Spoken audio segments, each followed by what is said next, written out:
Bonsoir et bienvenue dans l'after du Pika Basket Show consacré à l'analyse et aux réactions après la 4e journée de National de basket fauteuil, riche en sensations encore ce week-end. Vous avez sans doute vécu avec nous en direct ce samedi soir le match de ce début de saison, un match haletant entre Le Puy-en-Velay et Toulouse dans une ambiance de folie au sein du Palais des Sports. Deux équipes qui se sont rendues coup pour coup, au coude à coude à l'issue de chaque quart-temps, dans le sillage de leur leader collectif habituel. Falempe au four au moulin à Toulouse, Megrini et Zidi en métronome au Puy.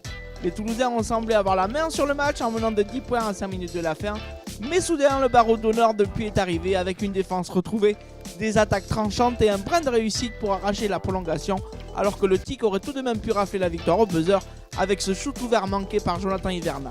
Logiquement rincé, Toulouse n'aura pas existé en prolongation, le Puy s'imposant au final de 11 points 82 à 71, au plus grand bonheur du coach auvergnat David Véro, alors que son homologue toulousain Jean-Louis Granzotto regrettait cette fin de match au scénario cruel. On les retrouve tous les deux au micro de l'after. On finit avec la victoire, donc c'est super. Après, je pense qu'on peut gagner avant. Bon, le souci, c'est qu'on rate trop de shoot encore, ce qui nous met en difficulté. Et on peut perdre le match parce qu'il rate un shoot tout seul dessous à la fin du temps réglementaire avant les prolongations. À moins 10, c'est vrai que je ressors notre grand pivot bosniaque Nafiz, qui était fatigué pour les presser, en fait, pour récupérer des balles au milieu de terrain. C'est ce qui s'est passé, ça a marché, donc tant mieux pour moi et pour l'équipe. C'est une victoire qui va compter parce que je pense que Toulouse et Saint-Avold seront en combat avec nous pour la 4e place, voire la 3e, on verra. Je pense qu'on a bien maîtrisé ce match, sur les 3 quarts-temps. Et je dirais même sur le 4e, puisqu'à 4 minutes, on est à 10 points d'avance. Et je sais pas, effondrement général, je vais dire, de l'équipe sur les 4 dernières minutes où effectivement, peut-être qu'on n'a plus de gaz, où on n'a plus la lucidité pour déjà finaliser nos actions. Et on se fait percer un peu en défense et le doute s'installe. Malgré un temps mort, j'arrive pas à remettre les troupes dans le bon sens. Il y a 2 ou 3 actions, moi je dirais que les fautes sont pas là et qu'effectivement on perd la balle, ça nous aide pas. Mais après, voilà, après la prolongation, quand on est à 5, on prend 5-0 je crois, et là de nouveau, on a un peu la tête dans le sac. Et voilà, il va falloir vite se remettre de ce match-là et repartir pour la semaine prochaine.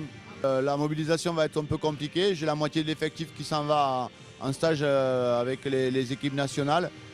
Donc la semaine prochaine, déjà aborder la rencontre à domicile avec un peu plus de sérénité. Déjà, on n'aura pas le déplacement et remettre les compteurs à zéro et repartir avec une autre ambition et retrouver le sens de la gagne.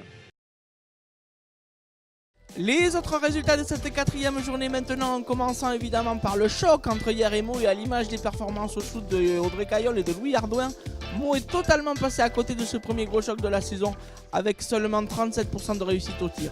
En subissant la loi des Hierrois de Nicolas Joancer, auteur de 27 points, vainqueur à domicile après un départ en trombe, hier mené en effet 24-5 à l'issue du premier quart-temps. Belair, auteur de 17 points, et Navarro, auteur de 21 points, ont tout tenté pour revenir par la suite, mais les hommes de Jérôme Mignani étaient vraiment les plus forts samedi soir. Dans la rencontre opposant les deux promus, Gennevilliers a dû attendre la seconde mi-temps pour se détacher avant de laisser revenir les Alsaciens, emmenés par un super Michael Berben en fin de match.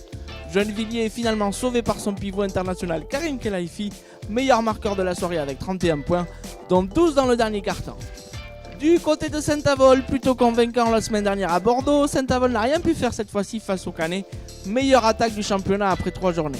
Comme à leur habitude, Guédoun, Carlier et Ramonet ont martyrisé les cercles avec une certaine efficacité, permettant aux Hornets de se détacher des Lantanes 23-7. La troupe de Michel Mensch a bien tenté de réagir dans les 3 quarts-temps suivants, mais son inconstance défensive ne lui a pas permis de réduire l'écart au final. Du côté de Lannion, la formation bretonne s'est fait très peur face au promu lyonnais en l'emportant sur le fil devant son public. Incapable de faire le break durant les 20 premières minutes, les partenaires de Franck et Tavard, qui ont compté jusqu'à 11 points de retard en deuxième période, sont revenus de l'enfer en signant un magnifique 17-6 dans l'ultime quart-temps et s'imposant dans les dernières secondes sur le plus petit des écarts, 56-55. Pas de chance enfin pour Bordeaux, battu à domicile dans les tout derniers instants par Marseille, au cours d'une rencontre très disputée. Les Phocéens, qui menaient de 5 longueurs à la mi-temps, se sont fait rejoindre et même dépasser par Bordeaux à moins de 2 minutes de la fin, avant de finalement arracher la victoire au buzzer. Au classement à l'issue de cette 4e journée, c'est donc Meaux qui décroche du trio de tête cette semaine, laissant hier et le Canet désormais seul aux commandes.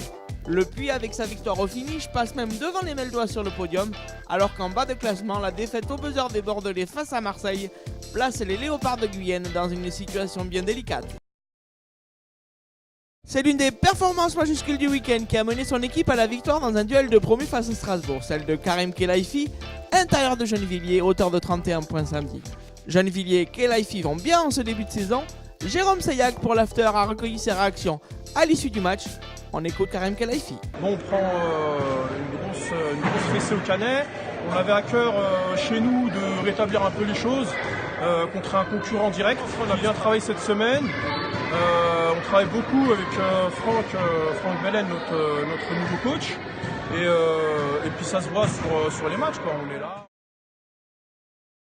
Voilà, ce 4e numéro de l'After est maintenant terminé. On se retrouve vendredi à 21h pour un nouveau numéro du Pika Basket Show. Passez tous et toutes une excellente semaine basket. Salut!